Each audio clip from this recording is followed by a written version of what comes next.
저축을 하려고 알아보다가 종신보험을 가입했습니다. 종신보험은 저축보험인가요? 아닙니다. 종신보험은 사망을 보장하는 보장보험입니다. 그렇다면 왜 저축보험으로 판매를 하는 걸까요? 종신보험은 보장보험이지만 해지환급금을 저축성으로 활용할 수 있습니다.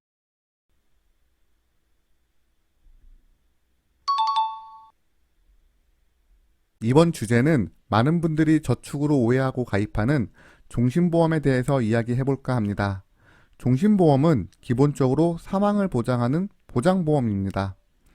우리가 종신보험을 가입하는 가장 큰 이유는 언제 어디서 사망을 하게 될지 모른다는 불안감이고, 무엇보다 결혼 이후에 자녀분들이 독립할 수 있는 시기까지 만에 하나의 사고에 대비하고자 준비하는 게 바로 종신보험입니다.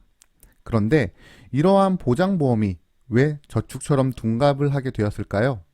이유는 해지 환급금의 구성 방식에 있습니다. 우리가 일반적인 암보험이나 건강보험을 가입을 해서 100세까지 보장을 받는다고 가정을 해보겠습니다. 이렇게 보험을 가입하던 중간에 보험을 해지를 하게 되면 해지 환급금이라는 게 발생이 되게 됩니다. 이러한 해지 환급금은 어느 시점에 해지를 하는지에 따라서 해지 환급금이 달라지게 되는데요. 만약 발병률이 높은 시점에 해지를 하게 된다면 해지 환급금은 그만큼 높아질 수밖에 없습니다. 하지만 발병률이 떨어지거나 100세 지점에 가까워지게 되면 해지 환급금은 자연스럽게 낮아지게 되고, 100세 시점이 되어 계약이 종료가 되면 보장과 해지 환급금은 자연스럽게 소멸이 되게 됩니다. 그런데 종신보험은 이야기가 다릅니다.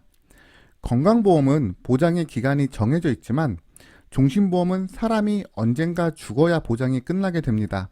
이 말을 재해석하면 보장의 기간이 일정하지 않기 때문에 해지 환급금은 계속 우상향할 수밖에 없다는 이야기가 됩니다. 이러한 해지 환급금 때문에 종신보험이 저축성으로 둔갑을 하게 되는데요. 초반에 발생하는 사업비는 존재를 하지만 은행보다 높은 이율과 복리이자의 구성, 무엇보다 비과세 혜택을 받을 수 있다는 장점이 있기 때문에 저축성으로 종신보험을 선택하거나 판매를 하는 분들이 많은 게 사실입니다. 하지만 다시 말씀을 드리면 종신보험은 보장보험입니다. 그러니까 사업비라는 것이 초반에 높기 때문에 저축이라고 생각하기에는 처음에는 마이너스가 발생된다는 뜻입니다. 다시 말하면 처음부터 저축이라고 가입하면 문제가 되지만 보장보험이고 저축성으로 활용할 수 있다는 안내를 받고 문제점을 충분히 인지를 했다면 저축성으로 활용이 가능하다는 이야기가 됩니다.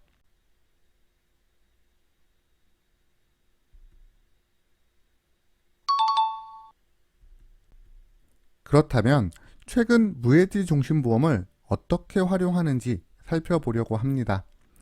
이런저런 상담을 하다 보면 가장 많이 활용되는 것 중에 하나가 바로 학자금입니다. 우리가 매년 물가가 월급보다 많이 오른다면서 흔히 미친 물가라고 하는데요.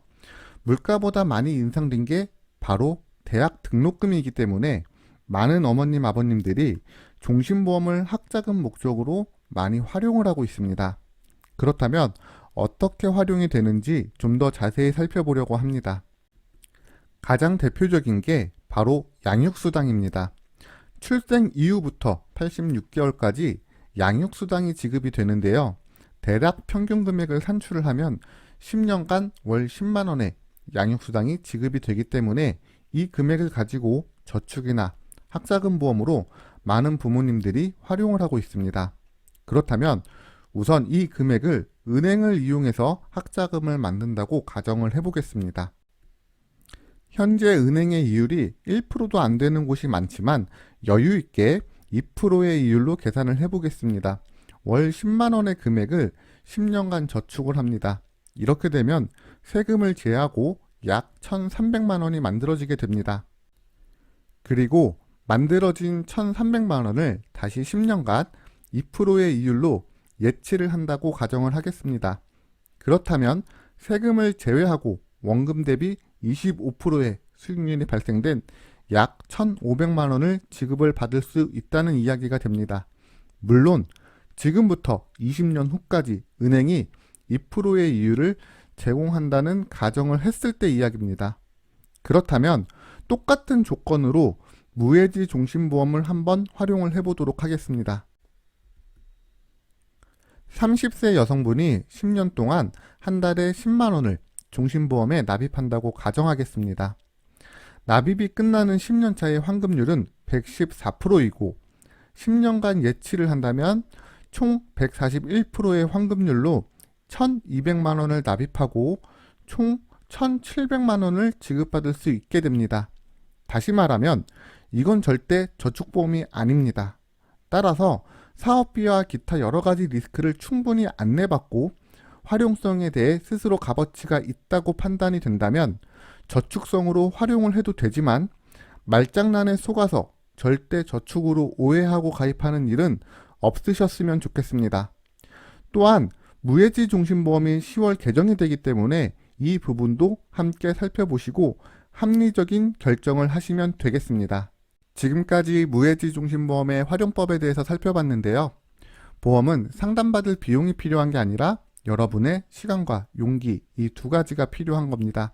따라서 보험 상담이 필요하다면 망설이지 말고 녹색창에 굿밸런스 보험을 검색을 하셔서 익명 게시판을 통해서 질문을 남겨주시면 스팸이나 개인정보 그리고 가입 권유 없이 편하게 보험 상담을 진행하실 수 있으며 만약 카페 상담이 번거롭다면 카카오톡 검색창에서 굿밸런스 보험을 검색하셔서 쉽고 빠르게 채팅으로도 보험 상담을 요청하실 수 있습니다. 여러분의 구독 시청이 좋은 컨텐츠를 만드는 데 큰 힘이 됩니다. 구독 시청 부탁드립니다. 지금까지 시청해 주셔서 감사드립니다.